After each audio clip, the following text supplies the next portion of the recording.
Подсолнухи поселогына илтә торган юлны төзекләндерә башладылар. Күп балалы гаиләләр өчен төзелеп килүче поселокта 2000-нан артык җир участогы. Әмма юл булмау йорт салырга комача улы яңгыр вакытында новый поселогы аша 15 чакрым юлны урап узарга туры килә иде ди шәһәрдәшләр.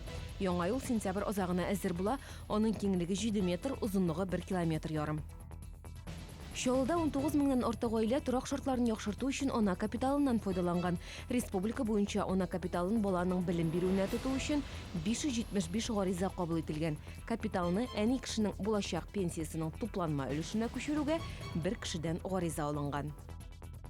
Гренада паркы төзекләндереләчәк. Бу елларда анда Ноэль Мәхдиев җитәкчелегендәге комиссия күчмә киңәшмә уздырды. Хәзерге вакытта футбол стадионында төзекләндерү бара. Эшләр 80%-ка тәмамланган. Сентябрьдә объект куллануга тапшырылырга тиеш. Бу урын спорт үзәгенә әвереләчәк дип белдерде Ноэль Мәхдиев. Биредә Казаннан кайтарылачак җыелма бассейнда төзеләчәк.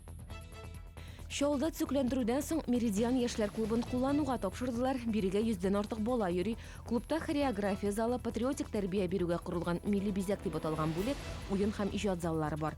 Барлыгы быел 5 яшүсмерләр клубы төзекләндерелде. Киләсе елга тагын 7 клубка ремонт ясалачак. Бу һәм башка хәбәрләр турында яңалыкларның кичке чыгарылышында ул бүген 19 сәгать 10 минутта эфирга чыга.